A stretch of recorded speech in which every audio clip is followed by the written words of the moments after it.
예수님께서 고난받으시기 전에 성찬식을 행하시고 유월절 만찬을 제자들과 나누셨습니다. 이 성찬식을 주의 만찬이라고도 우리가 하고 영어로는 로드 서퍼라 그러는데 이걸 커뮤니언이라 그렇게 하기도 하고 또 라틴어의 어원을 가진 유카리스트 또는 사크라멘트라 그렇게 부르기도 합니다.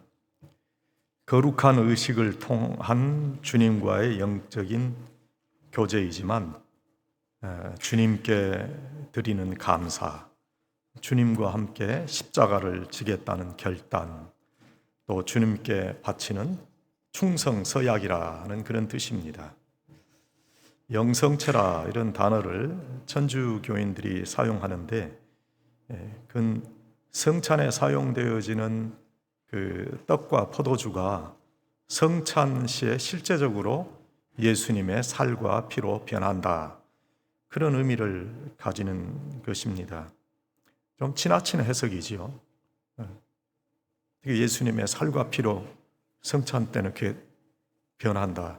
근데 이것이 그들이 가지고 있는 변하지 않는 어떤 교리란 말이죠. 오늘 본문 가운데 예수님께서도 기념하라 하셨죠.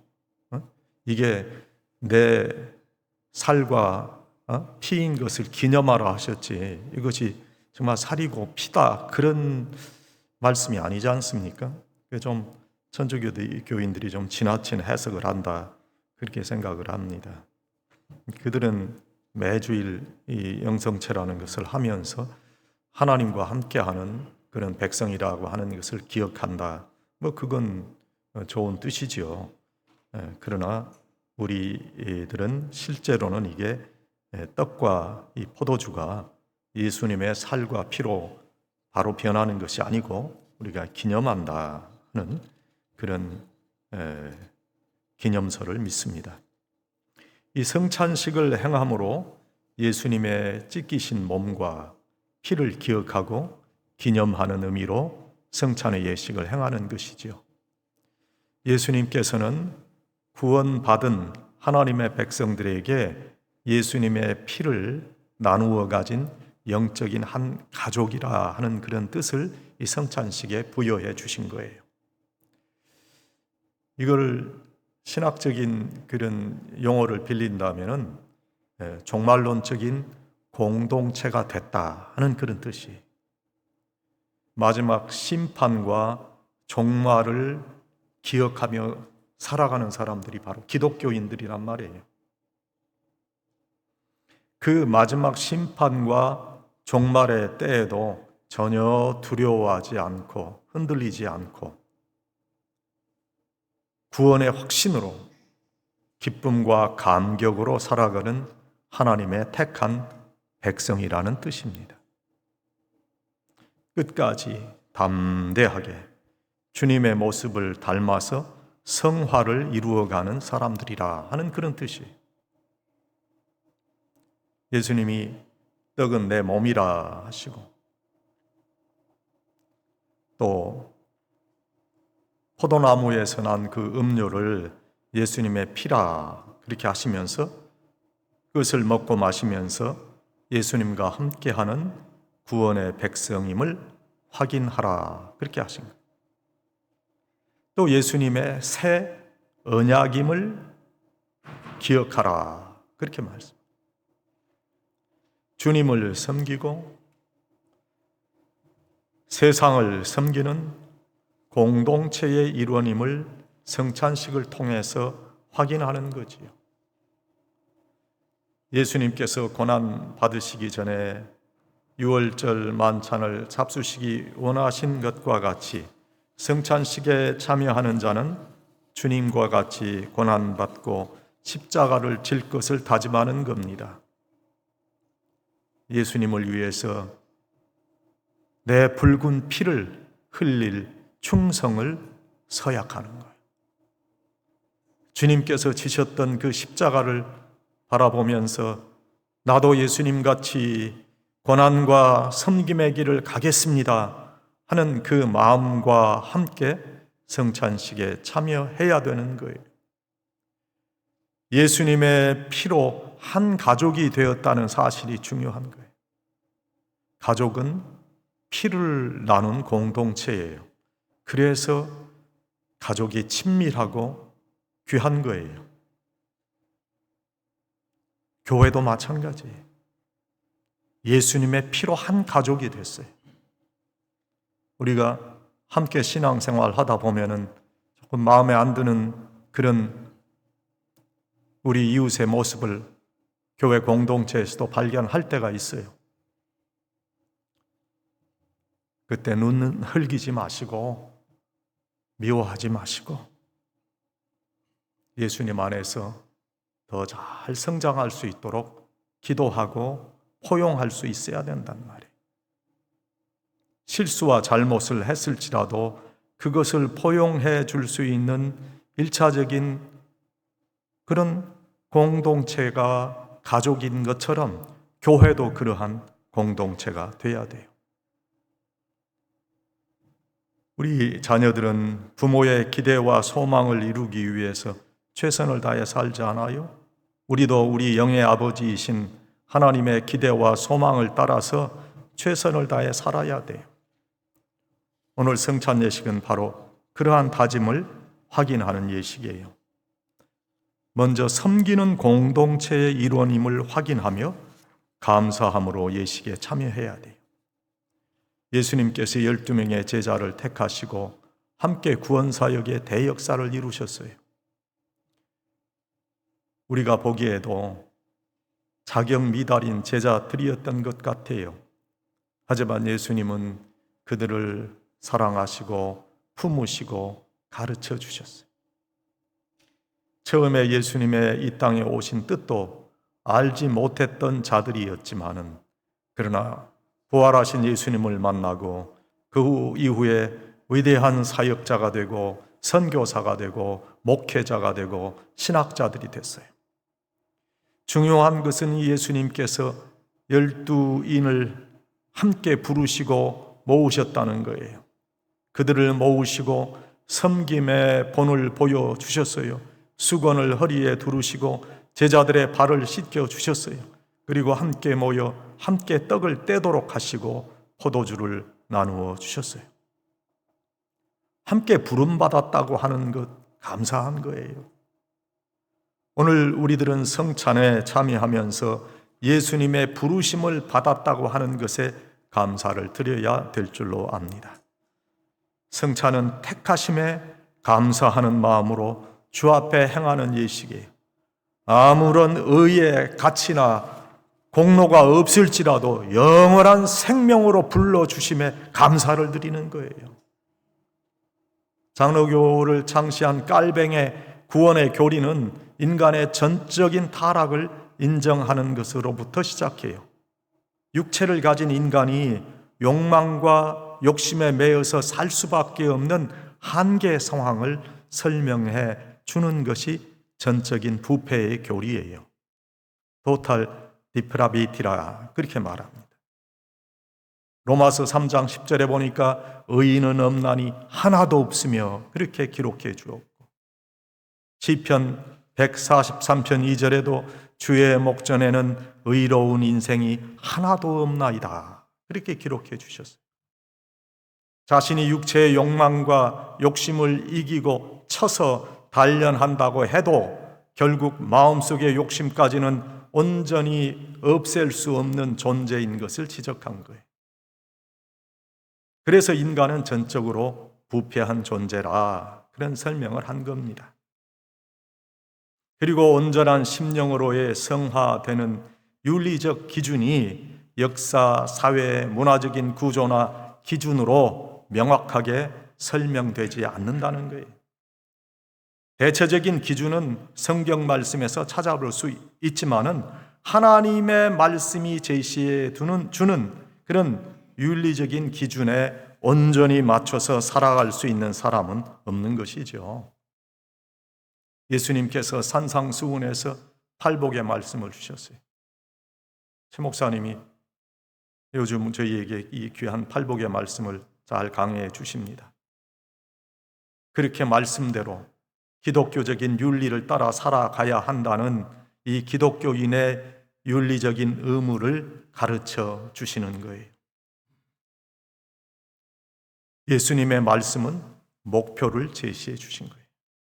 그리스도의 장성한 신앙의 분량이에요.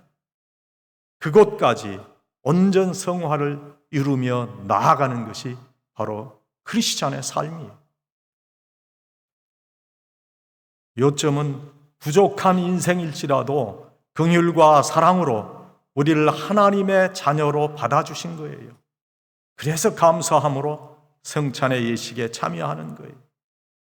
나같이 부족하고 모자란 자가 감히 주님의 은혜로 구원되고 감히 주님의 몸된 교회의 거룩한 지체가 되었다는 감격과 기쁨, 그 감사함으로 예식에 참여해야 되는 거예요. 예수님과 함께하는 섬김의 공동체의 일원으로 주님과 친밀한 관계를 누리시는 여러분이 되시기를 바랍니다. 식사할 때 마음이 편하지 않은 사람과는 함께 먹고 마실 수가 없잖아요.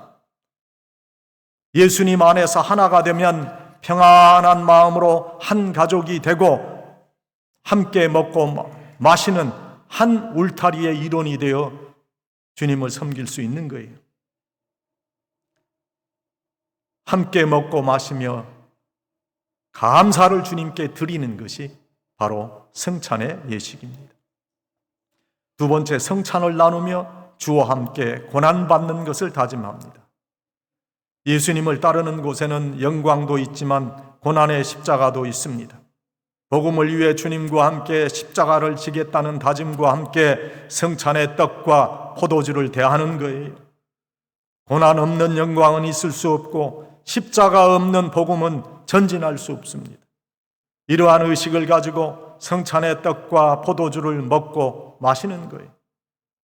여러분, 신앙생활하면서 기쁘고 즐겁고 풍성한 일에는 함께하고 싶지만 그러나 어렵고 힘든 결정을 해야 하고 그 결정을 따라가야만 할 때는 망설이고 함께하고 싶지 않은 그런 이들이 있어요. 즉 고난의 십자가는 사양하고 싶은 거예요. 그러나 예수님께서는 누구든지 나를 따라오려거든 자기를 부인하고 자기 십자가를 지고 나를 따르라 하죠. 교회를 섬기고 이웃과 나눔을 실천하자고 하면 우리는 먼저 내 상황을 이야기합니다. 분주하고 해야 할 일 많고 이러한 사정 저러한 사정을 이야기합니다. 그런데 여러분, 우리가 기억해야 할 것은 우리 신앙생활은 본질적인 것이고 우리가 해야 할 일 가운데 가장 먼저 해야 될 그런 우선권을 가지고 있다는 거예요. 신앙생활은요, 여유가 있을 때만 하고 내가 편안할 때만 하는 부수적이고 부차적인 그런 일이 아니에요. 무엇보다도 먼저 해야 할 일이고 우선권이 있는 일인 것을 우리가 꼭 기억해야 돼요. 예수님께서도 천국을 비유하며 이런 비유를 주셨어요. 천국 잔치를 배설했어요. 그리고 사람들을 청했어요. 초청장을 보냈어요. 근데 어떤 이는 내가 장가 가야 합니다. 소도 사야 합니다. 논과 밭에 할 일이 많아서 내 못 오겠습니다. 그런 변명을 했어요. 이러한 변명이 우리의 변명이 돼서는 안 된단 말이에요. 주님과 함께 하겠다는 다짐과 함께 오늘 성찬 예식에 참여하는 겁니다. 예배는 내 몸이 건강하고 내 모든 문제들이 해결되어져서 내가 편안할 때 평안한 마음을 가지게 될 때만 드리는 것이 아니에요. 내가 병들어도 사업이 어려워도 빚을 지고 있더라도 자녀가 속을 썩이고 가출했다고 해도 예배를 중단해서는 안 됩니다. 어떠한 때에도 주님과의 교제와 동행은 이루어져야 하고 그것이 우리가 드리는 예배예요. 우리에게 아픔을 주고 고통을 주는 일들이 삶의 주변에 있어도 주님을 떠나지 않고 내가 주님과 함께 하겠습니다. 그 서약과 함께 오늘 성찬에 떡과 잔을 나누는 거예요. 우리의 신앙은 본질적인 거예요. 가장 우선되는 거예요. 여러분, 인생 길지 않습니다. 우리가 목표했던 인생의 일들은 무궁한 하늘나라에 비하면 아침 안개와 같은 거예요. 결단코 영원한 가치를 둘 만한 것이 아님에도 불구하고 잘 먹고 잘 살고 잘 지내고 안정되게 살기 위해서 설정한 세상 목표를 위해서 우리의 신앙을 버려서는 안 된다 하는 거예요. 우리에게 필요한 신앙의 결단과 이행이 주와 함께 받는 고난이고 십자가를 지는 거예요. 이러한 십자가와 고난을 주님과 함께 한다는 각오로 성찬식에 임해야 된다. 마지막 세 번째로 주님께 붉은 피의 충성 서약을 바치는 의미가 성찬 예식에 있는 거예요. 충성은 마음의 중심을 하나님께 드리는 거예요. 변하지 않는 마음.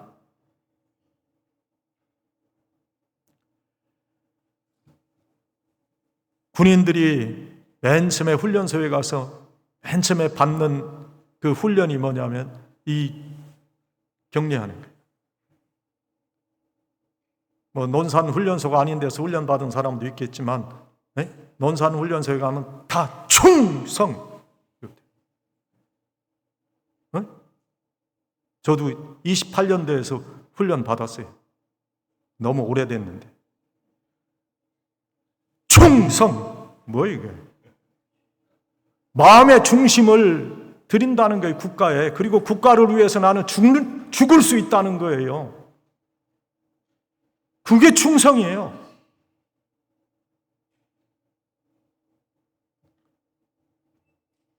예수님께서 피로 세우는 새 언약이라고 하셨는데 그 보혈의 피 안에서 새로워진 내가 예수님께 충성을 다하겠습니다. 죽기까지 주님 따르겠습니다 하는 그 마음으로 충성하면서 성찬식을 거행하는 거예요.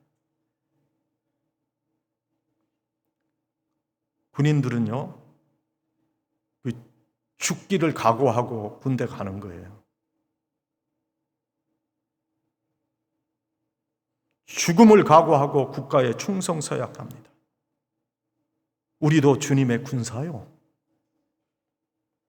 복음과 주를 위해 죽음을 각오하는 마음으로 행하는 것이 성찬 예식이에요. 그냥 때돼서 빵 조각 입에 넣고 포도즙 내가 이렇게 마시고 교회 예식이다. 그게 아니에요. 이 예식을 행하면서 내가 주님 위에 내 죽겠습니다. 그 마음가짐으로 행하는 것이 성찬 예식이다.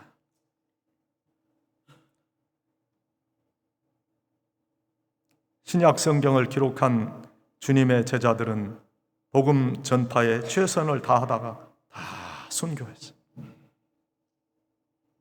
복음이 뭔지도 모르는 사람들, 영생이 무엇인지 가늠할 수 없었던 그 사람들이 변화되고 영원한 생명을 알게 되고 그리고 이 귀한 진리를 위해서 내 몸을, 내 생명을 바쳐도 좋다는 그런 각오와 함께 그들은 다 쓰러져 갔어요.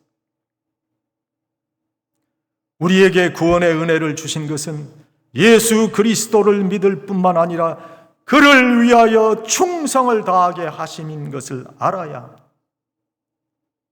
충성 맹세는 누구나 쉽게 할 수 있는 것이 아닙니다. 많은 이들이 예수님을 통한 영광을 좋아하지만 예수님으로 인한 곤욕을 받을 때 충성하려 하지 않습니다. 예수님께서 기적을 베푸실 때 많은 이들이 예수님과 함께 있었지만 예수님 십자가 지실 때 충성된 마음으로 예수님과 함께 했던 자들이 거의 없었어요. 성찬식은 주님의 고난의 자리에 내가 충성의 붉은 피를 흘리겠다는 다짐과 함께 참여하는 겁니다. 교회가 부흥할 때 너도 나도 모여서 충성을 다짐하지만 어려운 일을 당하거나 고통의 시기에는 자취를 감추는 사람들도 많습니다. 집안이 어려울 때 어진 아내는 집안을 지키고 돌보고 집안을 세워갑니다. 나라가 어려울 때 어진 재상은 정사에 매진합니다. 교회도 공동체이기에 어려운 시기에는 이러한 충성된 일꾼이 요구됩니다. 형통의 날에는 충성을 과시하지만 눈물과 고통의 날에는 고난의 동참이 없다면 충성된 일꾼이라 할 수 없을 겁니다. 나는 주님의 몸된 교회가 시련을 겪던 날 주님의 몸된 교회에 충성을 다하며 함께 했는가? 주님께서 곤욕을 당하시던 그때에 내가 거기에 있었는가? 내가 참된 충성을 다하지 못했다면 내 충성은 자기 위로가 되고 말 겁니다. 주님을 섬기는 가운데 고난의 때를 만나면 우리의 충성을 바칠 기회가 되는 거예요. 시냇물에서 돌들을 치워버리면 시냇물은 노래를 잃어버린다 하는 말이 있습니다. 우리의 신앙의 길에 방해물이 나타나고 고난을 겪게 될 때에 신앙의 노래를 부를 수 있는 충성된 주의 일꾼들이 다 되시기를 바랍니다. 주님, 제가 주님 위에 충성을 다 바치겠습니다. 주님의 몸된 교회와 사역을 위해 제 삶도 드리겠습니다. 이러한 충성 서약과 함께 하시는 귀한 성찬식이 되시기를 간절히 축원합니다. 아버지자 하나님, 이제 저희들 성찬 예식을 거행하고자 합니다. 이 성찬 예식을 거행할 때 성찬의 뜻이 무엇인가 분명히 알게 해 주시옵소서. 아버지 하나님, 성찬 예식 나같이 부족하고 모자란 인간도 구원의 길에 서게 하시고 성화의 길을 갈 수 있는, 그리고 감히 거룩한 주님의 몸된 교회 지체가 되게 하신 것을 감사하며 성찬 예식에 참여하는 저희들이 되게 해 주시옵소서. 아버지 하나님, 주님과 함께 저도 십자가 지겠습니다. 주님의 고난에 함께 하겠습니다. 이러한 기도와 함께 성찬 예식에 참여하는 저희들이 되게 해 주시옵소서. 주님께 끝까지 충성 다하겠습니다 하는 서약과 함께 성찬 예식에 참여하는 하나님의 백성들이 되게 해 주시옵소서. 예수님의 이름으로 기도하옵나이다. 아멘.